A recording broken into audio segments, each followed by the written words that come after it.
एक बार की बात है, एक जंगल में एक पेड़ पर एक घोंसले में एक चिड़िया गुनगुन और उसका पति गुन्नू बड़े आराम और खुशी खुशी रहते थे।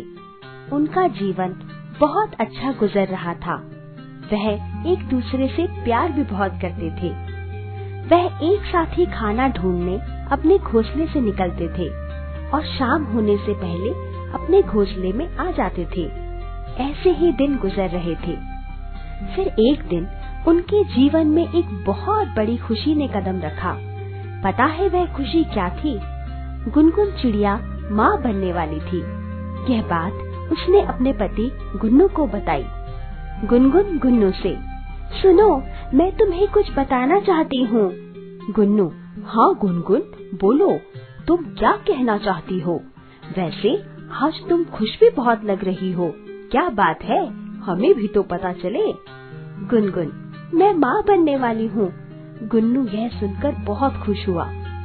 कुछ समय बाद गुनगुन ने 2 अंडे दिए और कुछ हफ्ते बाद दोनों अंडों से 2 प्यारे प्यारे छोटे छोटे बच्चे निकले। गुनगुन और गुन्नू ने उन दोनों का नाम चुन्नू मुन्नू रखा। अब वह एक छोटा सा परिवार बन गया था। एक दिन गुनगुन और गुन्नू अपने बच्चों के लिए दाना चुगने अपने घोंसले से बहुत दूर निकल गए। घोंसले में बच्चे अकेले थे। गुन्नू और गुनगुन को दाना चुगते चुगते बहुत देर हो गई। उन्हें पता ही नहीं चला कब शाम हो गई और अंधेरा भी होने लगा। अचानक तेज तूफान आ गया और वह अपना रास्ता भूल गए। गुनगुन और गुन्नू बहुत परेशान होने लगे। गुनगुन गुन्नू से बोली, सुनो, मुझे तो बहुत फिक्र हो रही है बच्चों की।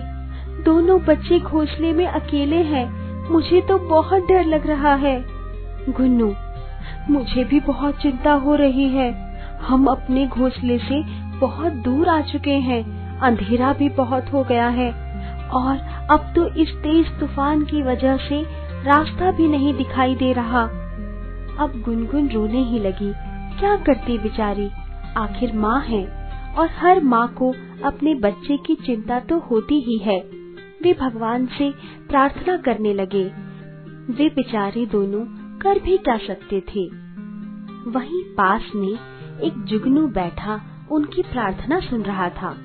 वह पास आया और पूछने लगा, बहन, तुम क्यों रो रही हो? गुन्नू बोला, जुगनू भैया, हमारे बच्चे घोंसले में अकेले हैं और तूफान के कारण रास्ता भी भूल गए हैं, इसलिए ये रो रही है। जुगनू, तुम दोनों घबराओ मत, मैं तुम्हारी मदद करूँगा। मैं पहुँचा दूंगा तुम्हें तुम्हारे बच्चों तक। इतना कहकर जुगनू आगे आगे और गुनगुन गुन्नू जुगनू के पीछे पीछे चलने लगे। जुगनू के पास कुदरती रोशनी होने के कारण वे रास्ता देख पा रहे थे। आखिरकार जुगनू ने गुनगुन और गुन्नू को उनके बच्चों के पास पहुंचा ही दिया। दोनों अपने बच्चों को देखकर बहुत खुश हुए। गुन्नू और गुनगुन जुगनू से बोले, जुगनू भैया, आपका बहुत बहुत धन्यवाद कि आपने हमें हमारे बच्चों तक पहुंचा दिया। जुगनू, नहीं बहन, इसकी कोई जरूरत नहीं है, ये तो मेरा फर्ज था। मुझे इसी बहाने माँ की ममता देखने का सौभाग्य मिला।